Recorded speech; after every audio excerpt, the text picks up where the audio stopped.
AKG ഭവന് മുന്നിൽ പന്നിപ്പടക്കം പൊട്ടിച്ചാൽ ആരോപണങ്ങൾ ഇല്ലാതാകുമോ? അത്യന്തം ഗുരുതരമായ ആരോപണങ്ങളേറ്റ് പതറി നീങ്ങുന്ന പിണറായി സർക്കാർ അതിനെ നേരിടുന്നത് ആസൂത്രിതമായി നിർമ്മിച്ചെടുക്കുന്ന വിവാദങ്ങളിലേക്ക് മനഃപൂർവ്വമായി ജനങ്ങളുടെ ശ്രദ്ധയെ തിരിച്ചുവിട്ടാണ് എന്ന ആരോപണം ശക്തമാവുകയാണ്. അവർ തന്നെ തിരക്കഥ ചമച്ചൊരുക്കി പടച്ചുവിടുന്ന വിവാദ സംഭവങ്ങൾ കൊണ്ട് ആരോപണങ്ങളെ പ്രതിരോധിച്ച് അധികാരത്തിൽ തുടരാൻ കാട്ടുന്ന വ്യഗ്രത അങ്ങേയറ്റം അപഹാസ്യമായി മാറിയിരിക്കുകയാണ്. രണ്ടാം ഘട്ട ഭരണത്തിന് കോപ്പുകൂട്ടുമ്പോൾ തന്നെ തനിക്ക് തിരുത്തൽ ശക്തികളായി മാറാവുന്ന മുതിർന്ന നേതാക്കളെ മനഃപൂർവ്വം വെട്ടിനിരത്തി ഇഷ്ടക്കാരെയും ആജ്ഞാനുവർത്തികളെയും മാത്രം കുത്തിനിറച്ച് പിണറായി നീക്കിയ കരുക്കൾ തുടക്കത്തിൽ വിജയിക്കുക തന്നെ ചെയ്തു. അങ്ങനെ ചോദ്യം ചെയ്യപ്പെടാത്ത നേതാവായി പാർട്ടിയിലും ഗവൺമെന്റിലും വളരുകയായിരുന്നു പിണറായി. കാലിക രാഷ്ട്രീയ അന്തരീക്ഷത്തിൽ വെള്ളം ചേർത്ത കമ്മ്യൂണിസ്റ്റ് എന്ന അപഖ്യാതി കേട്ട പിണറായി കടുത്ത ആരോപണങ്ങളുടെ ശരങ്ങളേറ്റ് തളരുകയാണ്. അതിനെ പ്രതിരോധിക്കാൻ ഭീഷണികളുടെ ഭാഷകളും പച്ചക്കള്ളങ്ങളും വാചക കസർത്തുകളുമായി അധികാരത്തിൽ പറ്റിത്തൂങ്ങി നീങ്ങുകയാണ്. ഐക്യ ജനാധിപത്യ ഭരണ കാലഘട്ടത്തിൽ ബാർക്കോഴ കേസ് കൊടുമ്പിരി കൊണ്ടിരിക്കുന്ന സമയത്ത് KM മാണിയുടെ രാജി ആവശ്യപ്പെട്ട് പ്രതിപക്ഷം സമരം നടത്തുമ്പോൾ സീസറുടെ ഭാര്യ സംശയങ്ങൾക്ക് അതീതയായിരിക്കണമെന്ന മൊഴി ഉയർത്തിയവർ ഗുരുതരമായ ആരോപണങ്ങളുടെ ശരശയ്യയിൽ കിടന്ന് പിടഞ്ഞുരുളുമ്പോൾ പ്രതിച്ഛായയുടെ സംശുദ്ധി തെളിയിക്കും വരെ അധികാരമൊഴിഞ്ഞ് അന്വേഷണത്തോട് സഹകരിക്കുകയല്ലേ വേണ്ടത്? അതിനു പകരം അധികാരത്തിന്റെ പിൻബലത്തിൽ പിപ്പിടി വിദ്യ കാട്ടി നിയമസഭയിൽ പോലും ആവുന്നത്ര ഉച്ചത്തിൽ ആക്രോശിച്ചും പാർട്ടി അടിമകളായ അണികളെ തെരുവിലിറക്കി കലാപം അഴിച്ചുവിട്ടും തനിക്കെതിരെ ഉയർന്ന ആരോപണങ്ങളിൽ നിന്ന് ശ്രദ്ധ തിരിച്ചുവിടാൻ പരിശ്രമിക്കുകയാണ്.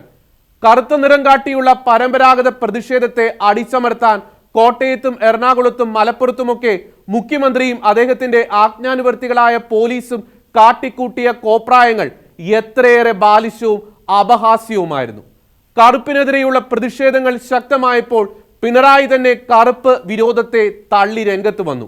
പിന്നീടാണ് അത് മുഖ്യ വിഷയത്തിൽ നിന്ന് ശ്രദ്ധ തിരിക്കാനുള്ള പിണറായിയുടെ തന്ത്രമായിരുന്നു അതെന്ന് പലർക്കും ബോധ്യപ്പെട്ടത്. അത് കഴിഞ്ഞപ്പോൾ അടുത്ത വിവാദം വരവായി. വിമാനത്തിൽ കയറി മുദ്രാവാക്യം മുഴക്കിയവർ മുഖ്യമന്ത്രിയെ വധിക്കാൻ ശ്രമിച്ചു എന്നതായിരുന്നു അടുത്ത വിവാദം. വിമാനത്തിൽ പ്രതിഷേധിച്ചവർക്കെതിരെ വധശ്രമത്തിന് വ്യാജമായി കേസെടുത്തുകൊണ്ട് കേരളത്തിന്റെ ശ്രദ്ധ മുഴുവൻ പിണറായി ആ വിഷയത്തിലേക്ക് തിരിച്ചുവിട്ടു. അതിലൂടെ തനിക്കെതിരെ ഉയർന്ന ആരോപണങ്ങളെ പ്രതി താൻ അങ്ങേയറ്റം ഭയത്തിലാണ് എന്ന് സ്വയം തെളിയിക്കുകയായിരുന്നു.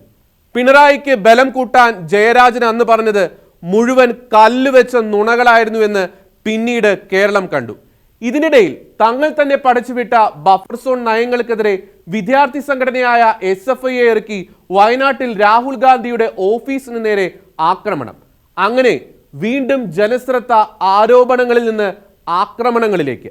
ഒടുവിൽ നിയമസഭയെ അഭിസംബോധന ചെയ്യാൻ നിർബന്ധിതരായപ്പോൾ സഭയിൽ വേലി കെട്ടിത്തിരിച്ച് പ്രതിപക്ഷത്തിന്റെ ദൃശ്യങ്ങൾ സഭാ TVയിൽ കാണിക്കാതെ ചരിത്രത്തിലില്ലാത്ത നാണംകെട്ട കളികൾക്ക് തയ്യാറായി.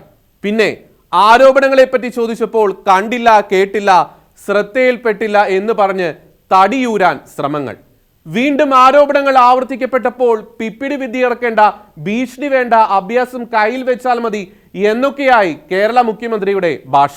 യുവ കോൺഗ്രസ് MLA മാത്യു കുഴൽനാടൻ അക്കമിട്ട് ചോദിച്ച ചോദ്യങ്ങൾക്ക് മറുപടി ഇല്ലാത്തത് കൊണ്ട് അതൊക്കെ പച്ചക്കള്ളവും അസംബന്ധങ്ങളുമാണെന്ന സ്ഥിരം വിരട്ട് തന്ത്രമുയർത്തി വീണ്ടും പിണറായി മുങ്ങാൻ ശ്രമിക്കുന്നതാണ് കേരളം കണ്ടത്. മറുവശത്ത് നിയമസഭയിലെ ഉപകരണങ്ങളും സ്പീക്കറുടെ ചേംബറും തകർത്തവർ സഭയിലെ പെരുമാറ്റച്ചട്ടത്തെ പറ്റി ക്ലാസ് എടുക്കാൻ തുടങ്ങി. എന്തൊരു ഫലിതം! ഒടുവിൽ അച്ഛന്റെ നുണയുടെ ചീട്ടുകൊട്ടാരത്തെ പുത്രിയുടെ തന്നെ പഴയ അഭിമുഖവും കമ്പനി സൈറ്റിലെ വിവരങ്ങളും വെച്ച് പൊളിച്ചടക്കി പലരും.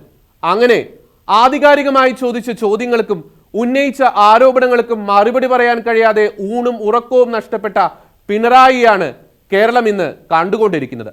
അതിനിടയിലാണ് AKG ഭവനിലേക്ക് ആരോ ബോംബെറിഞ്ഞു എന്ന ആരോപണവുമായി CPM രംഗത്ത് വന്നിരിക്കുന്നത്.